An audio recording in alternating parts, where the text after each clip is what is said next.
Pag may nagbayad dyan, di parapol na kayo sa katapusan. Nagbayad. Okay, kung tutusin, madali nang maiwasan naman ang tigdas dahil matagal na pong may na-develop na vaccine kontra rito.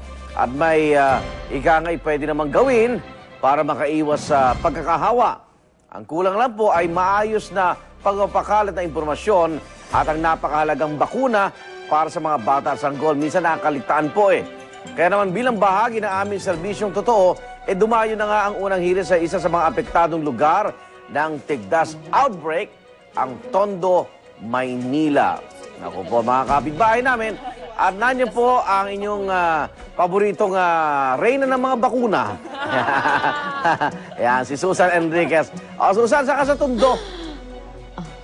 Dito sa may Mulave Street, corner Batangas Street, Oo. Barangay 228 Tondo, Manila. Ayan, dahil nga po sa Santos. pagkakaroon ng outbreak ng tigdas, hindi lang dito sa Metro Manila, kundi sa mga karatig lugar, nagkaroon po ng serbisyong totoo ang unang hirit para po dito sa mga nagkakaroon ng tigtas. Ang eksaktong location nga po natin, dito po sa Mulave Street, corner Batangas Street, Barangay 228 Tondo, Manila. So ngayon po, meron po tayong mga kasama dito na magbibigay ng serbisyong totoo. Siyempre, katuwang po natin ang Manila City Health Office, ang Tayabas Health Center, doctors and nurse mula sa Janssen Cosmetic Surgery and Varicose Veins and Skin Clinics, at ang Aling Tonya. Siyempre, maagang-maaga rin pong gumising yung kanilang mga nanay para dalhin ang kanilang mga anak dito at mag-avail po ng ating serbisyong totoo laban po sa sakit na tigdas. Kaya yung mga nanay po, yung mga nasa bahay, gumising na ho kayo, humalapit ho kayo dito, i-avail na ho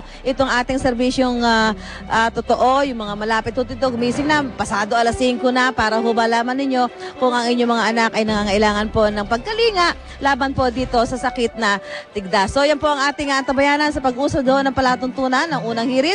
Kaya magbabalik po ang numero 1 tagapaghatid ng serbisyong totoo tuwing umaga, ang unang hirit. Tondo talaga, no? May tattoo pa si ate, no? Maton si ate. Papabakuna din. Salamat sa iyo, Susan. At etong dagdag na ko, pampainit po ng ulo ngayong tag-init. Presyo ng langis tumaas na naman. Saglit po na patikim lang pala ang 2 beses na oil price rollback nitong Pebrero dahil kaninang madaling araw magkasabay na nagtaas ang singil ang mga independent oil player na Sea Oil at Flying V. Humabol pa ang Chevron na magtataas din ngayong alas 6 ng umaga. Piso ang kanilang price increase sa bawat litro ng gasolina, diesel at kerosene. Kung noon sinasabing pababa ang presyuhan ng crudo sa world market, ngayon ayon sa Sea Oil at Flying V, pataas na raw ito. Wala pang abiso sa ngayon ng Big Three. Ito po yung Petron, Shell at yung Chevron at ilan pang independent oil players kung kailan sila susunod sa dagdag presyo. Oh, hindi. Pero yung Chevron, meron na 6 pala o'clock. 6 a.m. Okay. So, Petron at Shell na lang yung hinihintay Big natin. three. Talaga hinihintay na lang talaga. Siyempre, susunod din pa. Huwag niya lang sana, di ba? Either Pagbigyan 12 pa. noon, 6 p.m. So, pwede pa humabol ngayon sa mga gusto Yes. mag-full tank. Balita naman mula sa Pag-asa, dumaan na po ang tinatawag na pinaka-sukdulan o peak ng tagtuyot na dala ng El Nino sa bansa. Pero hindi ibig sabihin na pwede na tayong mag-aksaya ng tubig. At ayon din sa Pag-asa, asahan pa rin daw ang mataas na temperatura na posibleng umabot hanggang 38 degrees Celsius dahil opisyal na pong pumasok ang summer. At ramdam na ramdam pa nga sa maraming lugar ang matinding init. Sa Nueva Ecija, ilang poultry farm ang nahihirapan sa pag-aalaga ng mga manok. Madali kasing mapagod ang mga hayop dala ng abnormal na temperatura. Sa San Ildefonso, Bulacan, tuyong-tuyo at bitak-bitak na po ang lupa. Ay sa mga magsasaka rito, mula Disyembre, wala pa rin ulan na dumarating sa kanila. Pati zoo apektado na rin sa Kidapawan City, North Cotabato. Ayon sa mga zookeeper doon, kapansin-pansin ang madalas na hindi mapakali ang mga hayop, lalo na mga reptile na naghahanap ng lilim o kaya ay tubig. Ang nag-iisang buwaya sa Kidapawan Zoo, animoy kontento na habang nakalublob sa tubigan sa mahabang oras. Nagdulot naman ng grass fire ang matinding init sa St. Dominic Seminary sa Nueva Vizcaya. Nadamay din sa pagliyab ng apoy doon ng mga tanim na eucalyptus at Japanese trees ng seminaryo. Siguro amoy yung eucalyptus dun ngayon, no? Oo nga. Pero ganyan na siya. Tapos problema ko na rin may mangyari ganyan. Wala ka naman masyado imbak na tubig na pambatay. May mga naninigarilyo, ha? Huwag na kayo mandamay, dry ha? season. Yan. Huwag magtapon Baka kung naman saan puro kayo ganun lang ng ganun. Tuyo ang mga ano ngayon, ha? Dahon-dahon. Narito naman ang mga balita sa aming patuloy na pagtutok sa eleksyon 2010.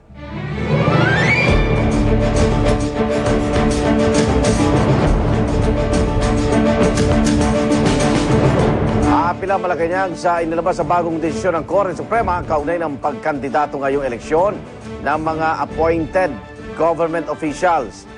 Sa desisyon ng Korte, parang binaligtad nila yung nauna nilang desisyon eh.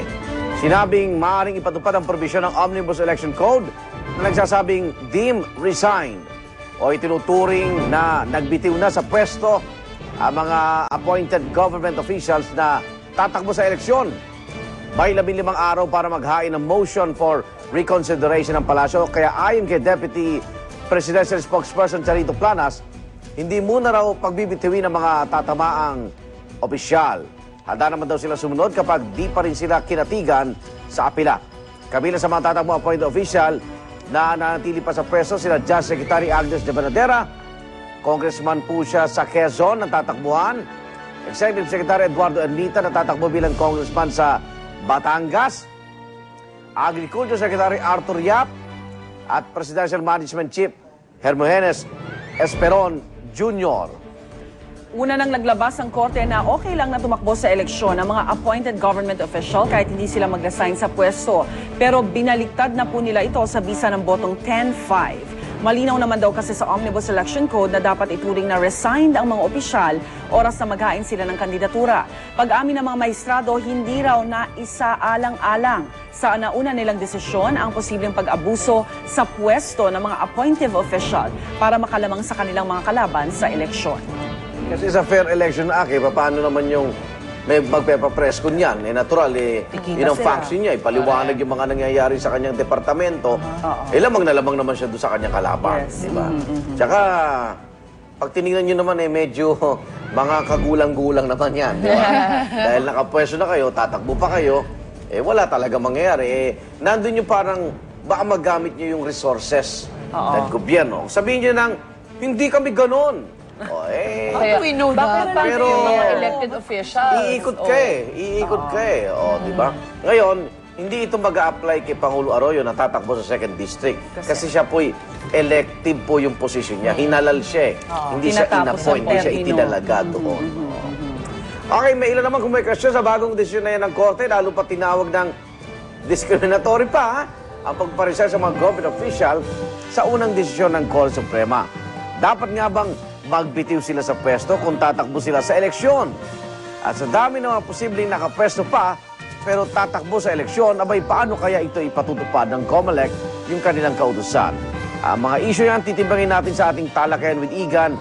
Mamaya na yan, mainit po yan. At saka bago mo sila iboto, ba't di mo tanongin sarili mo, bakit sa tingin mo ang ayaw nilang bumitaw sa pwesto nila at grabe sila kumapit, di ba? Why?